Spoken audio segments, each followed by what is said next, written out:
Breaking news! There's a lot of news to get caught up on after the checker flag waved at Phoenix. Let's get caught up.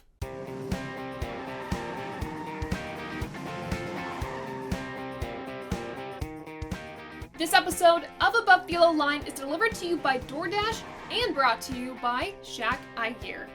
Hey race fans, it's Taylor and welcome back to ATYL, the show where we talk all about the NASCAR Cup Series.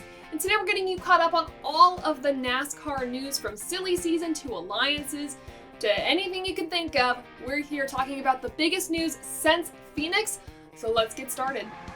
First up, Dean Thompson will run full-time with Tricon Garage in 2023 in the number 5.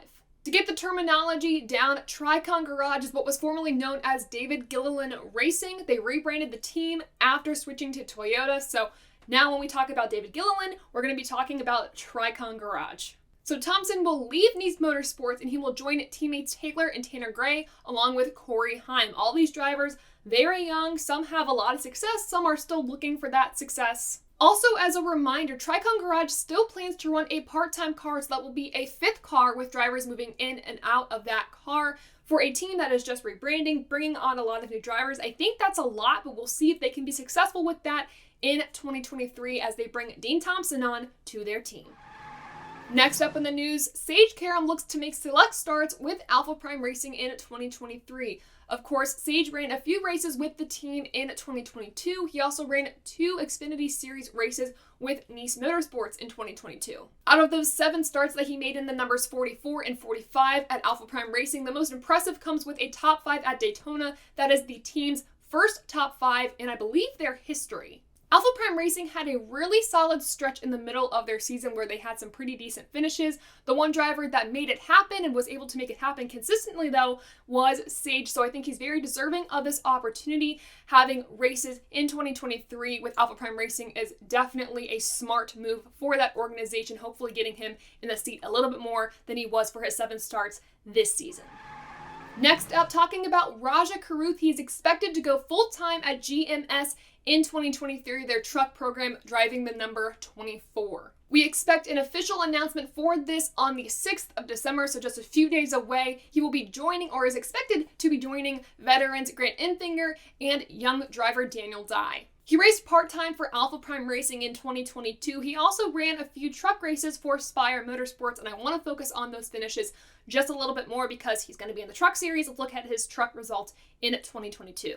His best finish during his truck run this season was 11th. Then he had a 25th, a 34th, and a 32nd place finish. So a little bit of a mix there. At least we had that 11th place finish. He was looking at cracking the top 10. Couldn't quite get there. I will also say I'm kind of surprised that the deal to go full-time at Spire didn't go through. Again, I'm also surprised that with Rev Racing stepping up to join the truck series, that Raja Karuth was not their driver. They went with Nick Sanchez to be their full-time driver in 2023, that alliance with Kyle Busch Motorsports. But I do think that Raja Karuth is getting the better end of the deal, as I think GMS Racing's equipment is better. I think their equipment is better than Spire. Definitely with a team that's just establishing themselves, it's going to be better than Rev Racing. So I think he's in the right place, especially with what GMS is doing in their truck and Cup programs. Obviously, we have 7-time joining 7-time in the Cup Series. They're bringing Noah Gragson up. Plus, you're getting these 2 young drivers in the Truck Series in Daniel Dye and Raja Karuth, and you're bringing them to Grant Enfinger, who has made championship 4 appearances before. So I think they're building successfully to the future gradually, but they're getting themselves in a good position to win championships in the future. Will they win one in 2023? Mostly looking at their Truck Series, I don't know. It could be a possibility, though, because I think they are looking strong for 2023 and beyond.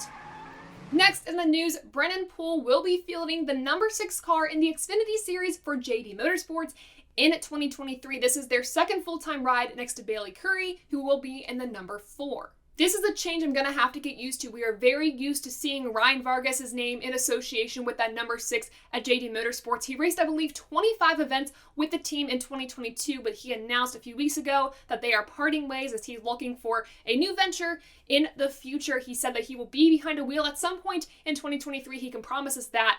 We're just not sure of his plans as of this moment. Looking at Brendan, though, he raced 3 races with the team towards the end of the season. And I think this trend with these teams going from their part-time cars to looking for drivers that can fill a full-time position is major. It gets the team more consistency and more results. I know that they're switching out with partnerships and sponsors, maybe not sticking with the drivers that you want. That's why we have these cars going part-time and not full-time, but I like this trend that I'm seeing at JD Motorsports, having 2 of their cars being full-time positions.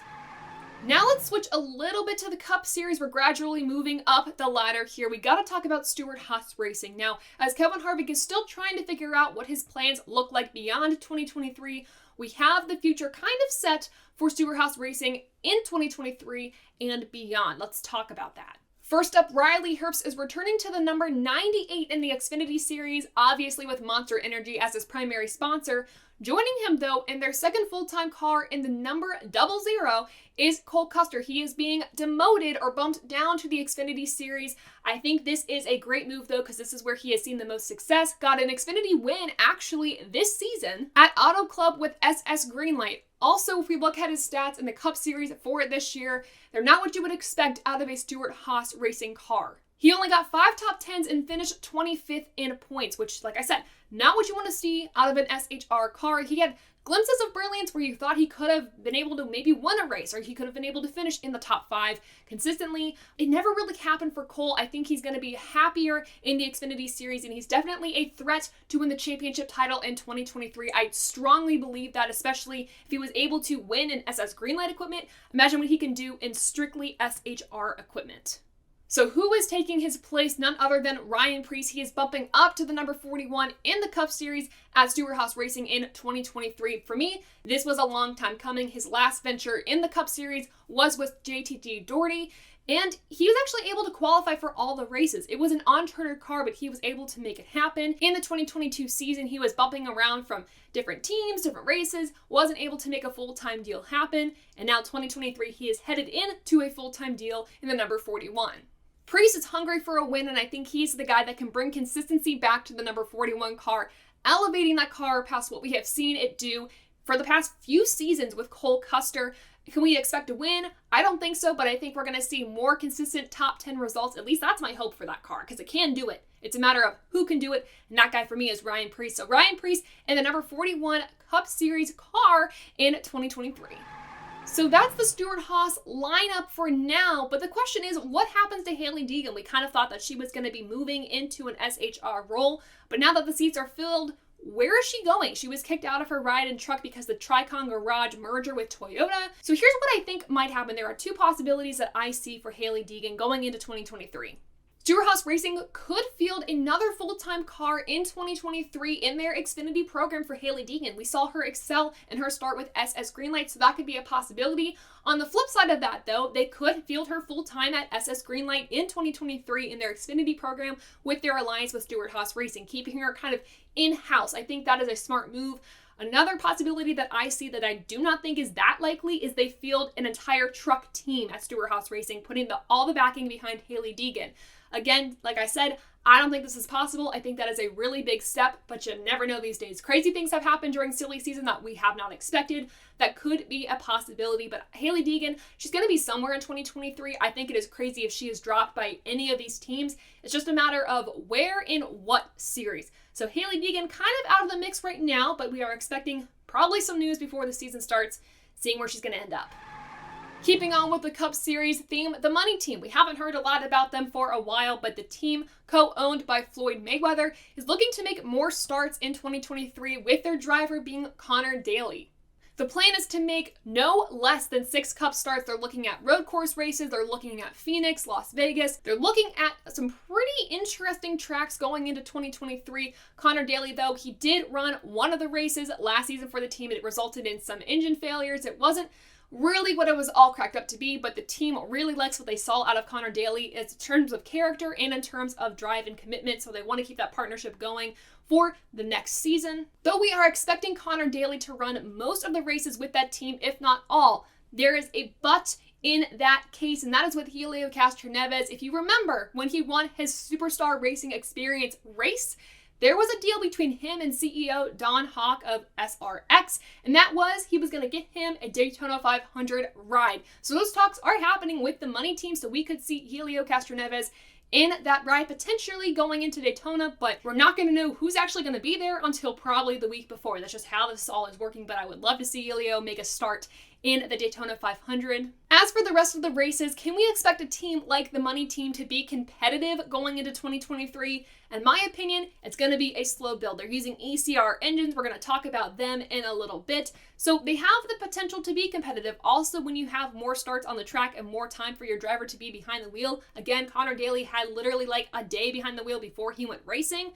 You're going to have a little bit more success, maybe consistently in the top 25. I don't necessarily expect them to crack that number, but again, I could be totally wrong, and I'd like to be proven wrong, especially with Connor Daly. So we will see what this team can do in 2023 with their 6 or more starts heading into next season.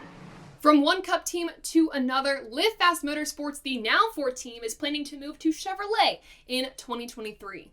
I said I was going to mention ECR. Well, this is a team that is moving to an ECR alliance. They're getting a lot of engines made in that shop, and now it's going to be for Live Fast Motorsports as well. And who are they making engines for right now? Well, most notably, we got Trackhouse, of course, RCR, Colleague, and Petty GMS, and those teams have excelled over the past year in 2022. We've seen wins from those teams, and we've seen exponential growth, so I think they are aligning themselves at the right place. Also, if we're looking at the wins by manufacturer in 2022, we see Ford only has 9 wins, Chevrolet has 19. If you're looking at the number of successes by manufacturer, you probably want your team to be Chevrolet as well.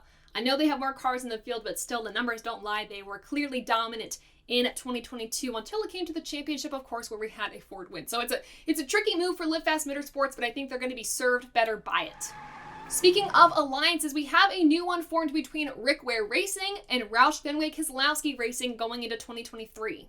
So RWR's alliance with SHR will cease to exist, and again, I think this alliance is the better for it. I do not feel like RWR was getting the attention they needed, and I think with RFK, they will. They're going to get priority, especially because RFK is going to be renting space to them or leasing space to them so they can be all in one shop. I think that's very clever, especially if these teams want to succeed.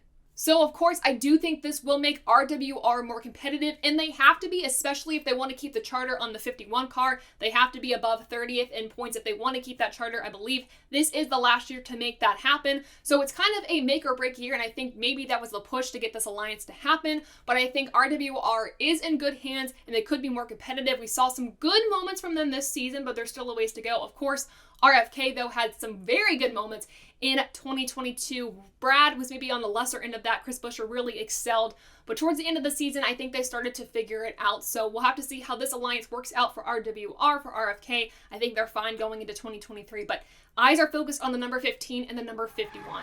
Speaking of partnerships, let's talk about partnerships with the sport as a whole. Announced just a few days ago, Goodyear and NASCAR are extending their partnership for a multi-year deal. This news has fans feeling a lot of different things, whether it's confusion, anger, maybe happiness. I think this is the right move, though. We do not want a tire wars situation happening again in the sport. I think having one tire is good. However, that tire also has to be good. We saw a lot of issues with this Gen 7 car with the Goodyear tire, whether it was a short track or a super speedway. I do trust Goodyear and NASCAR to go to work during this off-season time to make sure things are figured out and tested. Obviously, though, testing should probably happen a little bit closer to when we go racing so we can get the conditions right on the track, especially in terms of temperature. Obviously, testing throughout the year, I would hope, still continues. So partnership for a long-term extension, I think, is great. It's just a matter of, can we get the tire to be great as well? Last up on the docket, to get caught up on all the NASCAR news, this one's a little interesting. We got to break this down a little bit. The Race Team Alliance is looking at the potential to run some exhibition races separate from NASCAR, going in as early as 2023. Along with this, they're also extending their relationship with Wasserman Media Group to look at the potential of running non-NASCAR sanctioned races or exhibition races in 2023. This brings a lot of concern about a split happening between the drivers and the teams versus NASCAR. There's a lot of things in place that make sure that does not happen, but I believe we're probably looking at this as a motivating factor because the TV deal is going to be caught up after the 2024 season. And these teams, as we've heard from either podcast appearances or just interviews themselves, are not making as much revenue as they used to with the current business model of NASCAR. So if they're having events that are not sanctioned by NASCAR, that's another way for them to make revenue. And if they're looking at a media deal with Wasserman, that also gives them another chance to get more revenue from a different deal. So I think the RTA is going to be really invested in looking at what is this next TV deal doing for us and the teams, and that might be the make or break factor between if we're going to have some exhibition races or not. But like I said, they're looking at doing this as early as 2023. Again, we ask ourselves, is this actually possible? There are rules in place that make sure that this is done properly or not done at all, but the teams believe they have legal grounds to make this work. So we'll have to see how this shakes out in 2023. This could be really interesting, especially going into the TV deal. Do I think a split is possible though? I don't think it's likely, but we'll have to see. All right, that is all the news updates that we have for you following the flag dropping at Phoenix. Of course, though, news is always going to happen, so to keep up with the latest from us here at TobyChristieCom and ATYL, make sure to follow our social media pages at _TaylorKitchen_ on Twitter and TikTok. Also, make sure to follow Above the Yellow Line on Instagram, YouTube, and wherever you get your podcast. Also, make sure to check out TobyChristieCom on all social media platforms and TobyChristie.com to hear more stories from the teams and your favorite drivers. Last but not least, we want to be able to do nearly everything that we do without great partners like Shaq, iGear, and Doordash, who support us very well here at TobyChristie.com and Above the Yellow Line. They have some also promo codes for you guys to make sure you're supported as well. So make sure to check them out, links in the description below.